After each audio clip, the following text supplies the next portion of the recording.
background in your mind. If the examiner asks you why you want to do this this investigation, you should have some good reason behind it.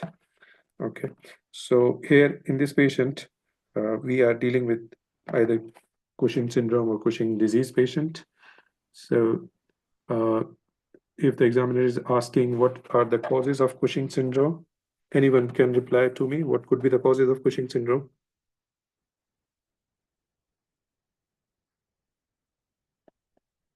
Unmute, and you can unmute, or I can unmute you. Okay.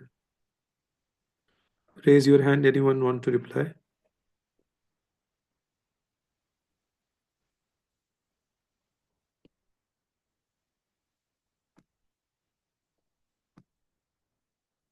You can unmute yourself.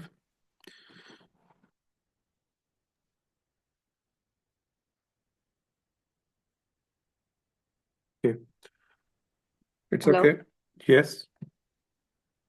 Yeah, so there will be some causes that could be iatrogenic, Yes. like the cause medication, like medicines overuse. Patient Yes. might be on steroids, Yes. and the main cause could be from the tumor, Yes. the local tumor that could cause increased cortisol levels, or Yes. secondary like pituitary could be the cause as well, Yes. and also paraneoplastic. Good. That's secondary to like lung cancers or anything else that could be leading to raised cortisol or raised ACTH levels. Good. Good. Okay. So the causes we can divide like iatrogenic, pseudo-Cushing's, exogenous causes. Iatrogenic is exogenous. The patient is taking a steroid. Then the ACTH dependent causes and ACTH independent causes. So we can classify into four group: pseudo-Cushing, iatrogenic or exogenous. The third one is ACTH dependent, and the fourth one is ACTH independent causes. Pseudo-Cushing's usually there will be related to either stress or excessive alcohol intake, or it might be related to depression, or might be related to simple obesity. Iatrogenic or exogenous is patient might be taking steroid tablet. Then ACTH dependent and ACTH independent causes. So ACTH dependent means it will be related to something, uh, pituitary tumor or ectopic ACTH secreting tumor. So if it is ACTH, pituitary tumor producing ACTH, it will be Cushing disease. Okay. And if it is ectopic ACTH secreting tumor, it could be like bronchogenic carcinoma or carcinoid syndrome. ACTH independent causes could be adrenal adenoma or hyperplasia, or rarely adrenal carcinoma. Is it clear?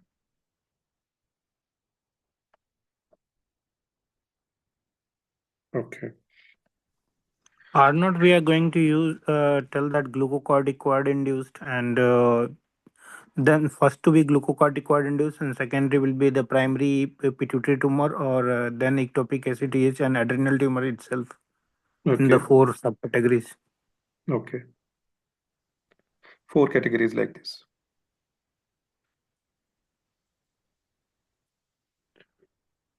Yes, Dr. Vikash. Yeah, I'm telling you, can't we say like that first, because most of the patients come with the glucocorticoid medication use, like Yes. in the first thing, and then because most of the like nowadays we are using a lot of glucocorticoid and like corticosteroid and other things in the most of the patients, like even in pulmonary and other. So Yes. glucocorticoid use, and the second is that primary tumor is like Cushing disease, and Mhm. then Cushing syndrome, and then ectopic ACTH production, and last one is adrenal tumor. Right. It is okay. It is acceptable also. The question can come like this, Dr. Vikash, like what is the most common cause of Cushing syndrome? So yes, heterogenic or the exogenous cause is the most common cause. Okay.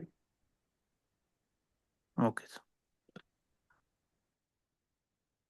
Then, okay, how to investigate the patient here? I will focus mainly how to reach to the diagnosis of Cushing syndrome or Cushing disease in this patient. Okay. Apart from the baseline investigation, we will do the test to reach to the diagnosis, whether it is pseudo-Cushing or no, whether it is ACTH dependent or no, or it is ACTH independent or no. Okay, so this is very common scenario, and the examiners want to listen your approach in this scenario, and most of the candidates they fail because of this. Okay, so what you will do, the first stage is you have to confirm that you have increased cortisol level. Okay, this is your first stage. The second thing is you have to differentiate between Cushing and pseudo-Cushing. Okay, exogenous one we will rule out by the history. If the patient is not on uh, iatrogenic or steroid tablet, we can rule out. Then the first stage is I have to document whether the patient is having high cortisol level or no. If yes, then I have to differentiate between Cushing or pseudo-Cushing. This is my first step. So for this, I have 4 possible tests that I can do. Okay. The first one is 24 hours urinary collection for cortisol level from 6 a.m. to next 6 a.m. We have to inform the patient you have to collect your urine from 6 a.m. to 6 a.m. and you have to keep your urine at room temperature. Okay.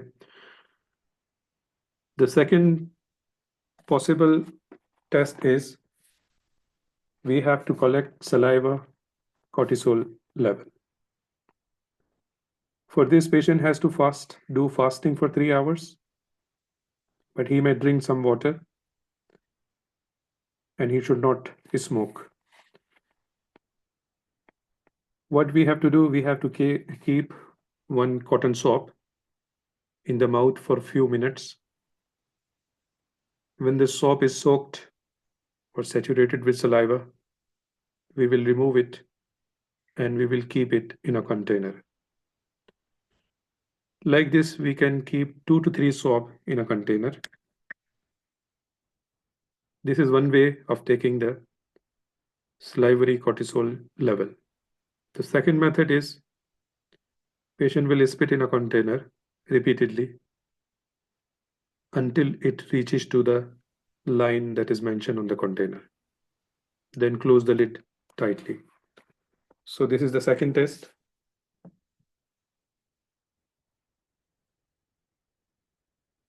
And the saliva is collected between 11 p.m. to 1 a.m. It is best for outpatient.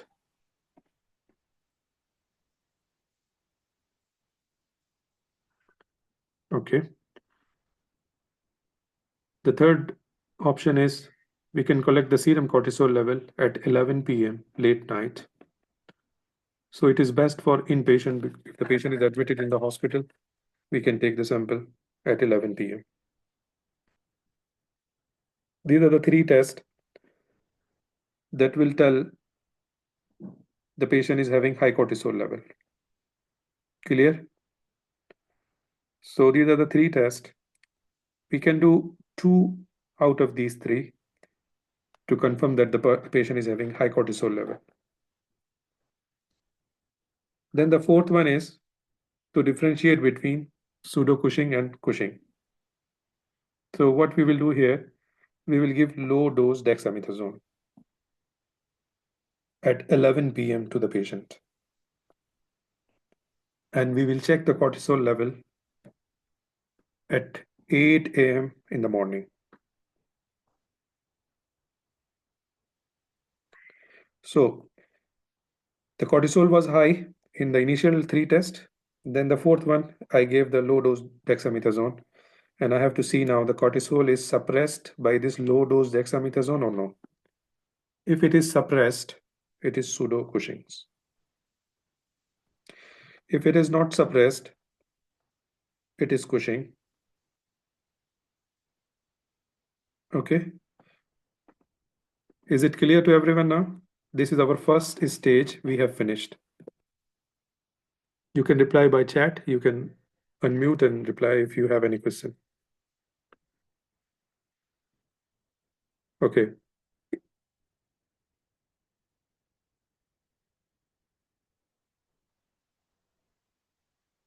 Okay, thank you. Right. So the next step is now it is confirmed that it is Cushing. Okay, pseudo Cushing I ruled out, and it is not suppressed by the low dose dexamethasone. So now I'm going to find out the cause of high cortisol, whether it is ACTH dependent or ACTH independent. Okay. So for this, what I will do, I will check the ACTH level.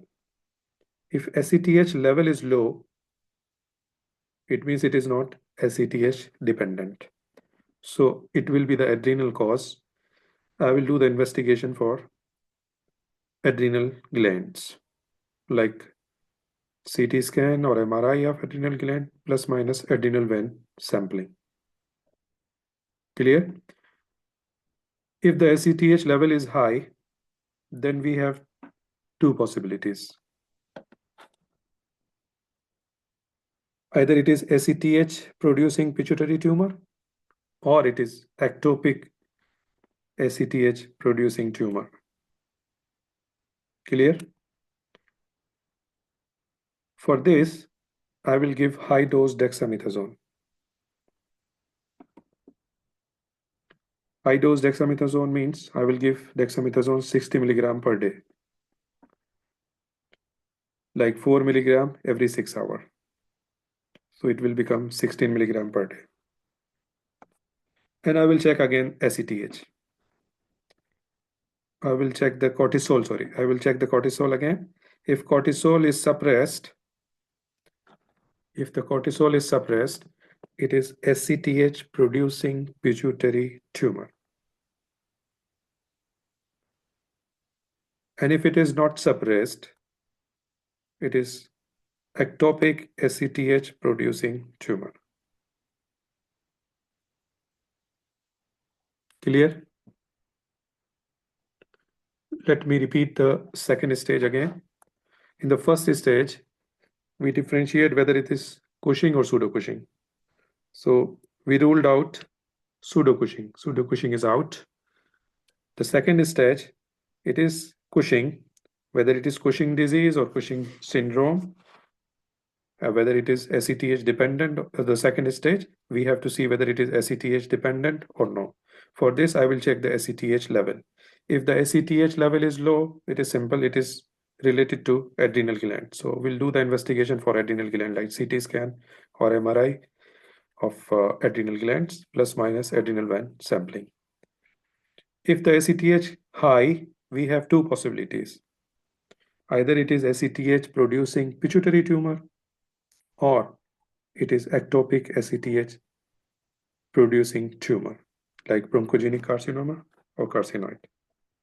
For this, I will give high dose dexamethasone. With high dose dexamethasone, if cortisol is suppressed, it is pituitary tumor. If it is not suppressed, it is ectopic ACTH producing tumor. Okay.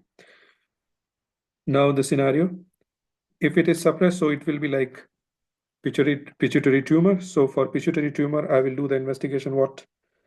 I will do MRI pituitary gland, or I can do BIPS. Clear? MRI pituitary and second one? BIPS. What is that? This one is sampling to take this from the pituitary area. Petrus venous sampling. Yes. Is it like that? Yes. Okay.